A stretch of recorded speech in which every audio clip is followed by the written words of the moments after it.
तो भरत जी ने कहा मंत्र तो याद है लेकिन मुझे याद नहीं हुआ। अब पिता ने कहा 8 दिन हो गए तुझे मंत्र याद नहीं, तू जड़ का जड़ रहेगा। जड़ कहते हैं मूर्ख के लिए।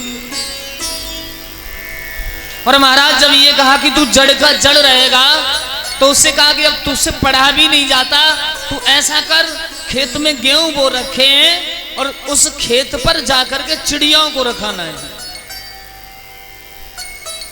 अब महाराज भरत जी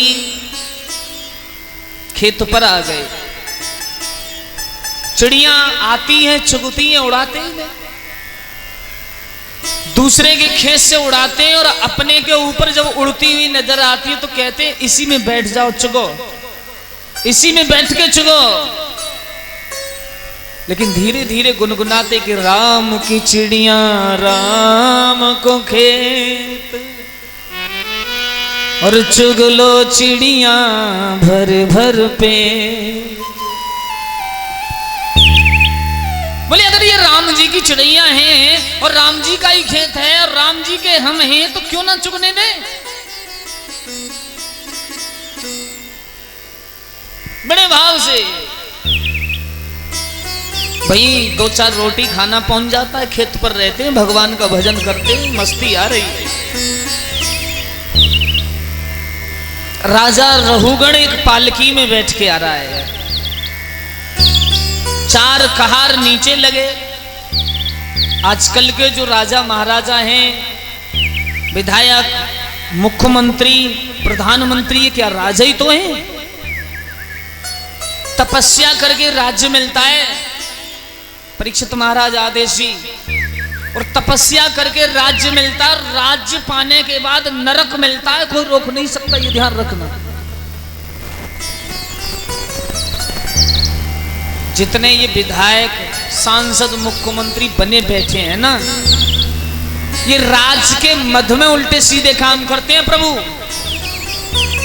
इन्होंने मेहनत की, तपस्या की, विधायक बन गए और जब विधायक बन गए फिर उल्टे सीधे गरीबों पर जुल्म ढाना, जो मन में आए, जो इच्छा हो, जैसी जिंदगी जियो। लेकिन भगवान इनको कभी माफ नहीं करता। एक नेताजी थे और उनका काम ही ये था, जनता में जाते बड़े बड़े लंबे भाषण फेंकते। महाराज ये कराएंगे, वो कराएंगे, बहुत बहुत लंबे वादा करते समाज से, लेकिन जीतने के बाद करते कुछ नहीं। एक जगह कथा चल रही थी, वहां उन्होंने कुछ दान कर दिया और कुछ बैठ करके सुनी तो समय दान किया। और जब मरने का समय आया, यमदूत लेके गए ना,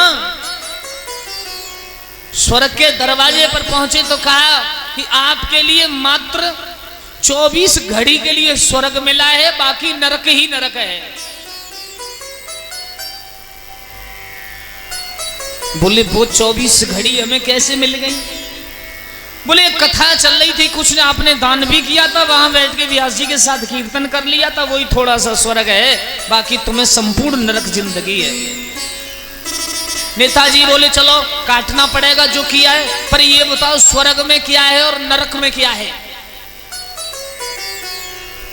तो नेताजी से यम के दूत कहने लगे कि स्वर्ग जब उन्हें दिखाया तो स्वर्ग में तो सब माला जप रहे थे, आंखें बंद थी, कोई किसी से बोल भी नहीं रहा था। अब नेताजी सोचने लगे यहां तो समय कटने वाला नहीं। बोले नरक और दिखाओ।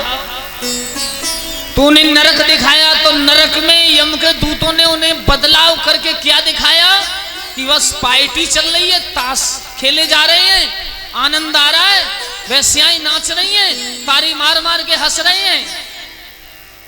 तो नेताजी बोले स्वर्ग तो बाद में भोग लेंगे, पहले नरक का आनंद लेंगे, वैश्या नाच रही है।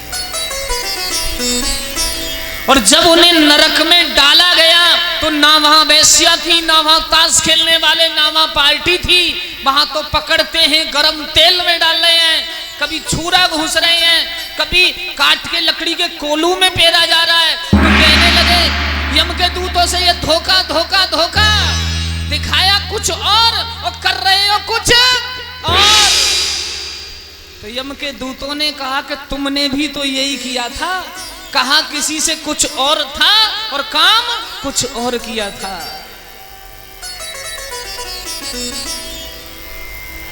बड़े भाव से वही काम उनका। राजा रहुगढ़ पालकी में बैठा जा रहा है, एक कहार के पैर में कांटा लग गया, बेचारा लंगड़ा हो गया।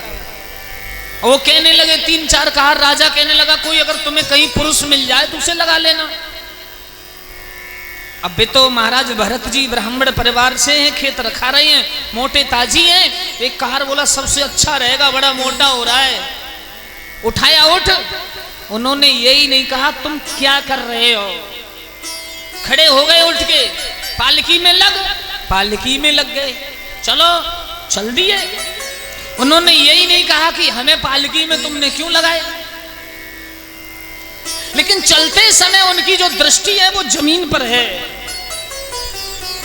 एक बार चींटी की लाइन आ गई, पैर चींटी की लाइन पर पड़ने वाला, डग लंबी करके रखी उन चींटियों को बचाने के लिए।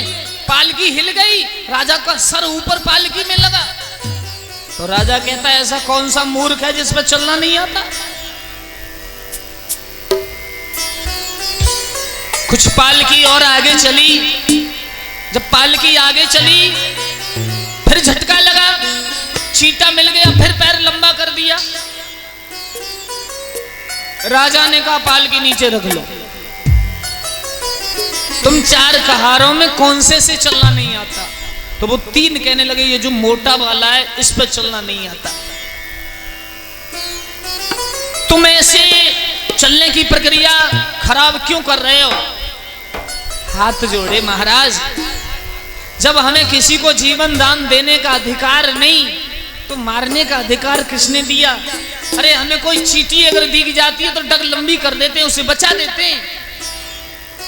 और महाराज आप अपमान भरे शब्द बोलते हैं, तुमको सम्मान करने का अधिकार नहीं तो अपमान करने का अधिकार किसने दे दिया।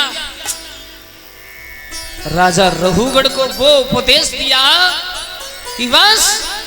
राजा ने दोनों हाथ जोड़ के ऋषिराज के चरणों में गिर गए, क्षमा करो भगवान, क्षमा करो। बोली संत भगवान की।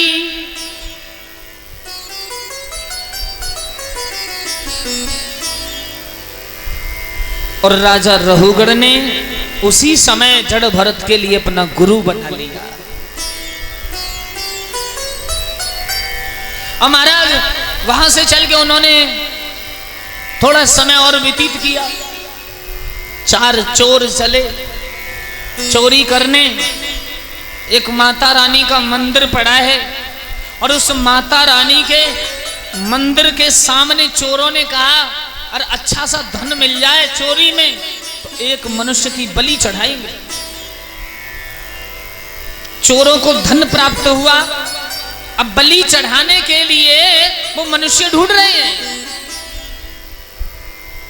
और ढूंढते ढूंढते वहीं पहुंच गए जहां खेत पर वो चिड़ियां रखा रहे हैं।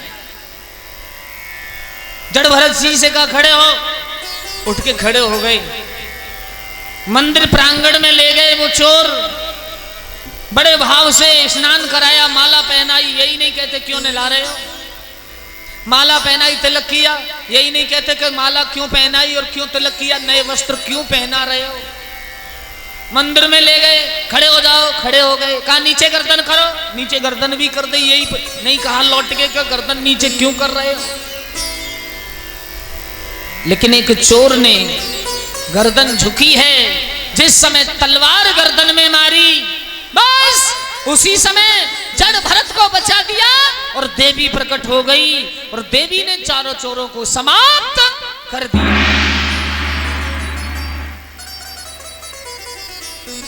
कहा है जाको राखे साइया मार सके न कोई। जिसकी भगवान रक्षा करता है उसे कोई मारने वाला नहीं। अब भरत जी भैया उस मंदिर में से निकले, एक नदी के किनारे, गंडकी नदी है, उस नदी के किनारे बड़ा सुंदर आश्रम बना लिया, संन्यास ले लिया। एक हिरनी जल पी रही थी और हिरनी जब जल पी रही है, एक शेर ने हिरनी के ऊपर ऐसी छलांग लगाई, वो हिरनी गर्भ से है हिरनी कूद तो गई ऋषि की पार की ओर तो आ गई, लेकिन उसके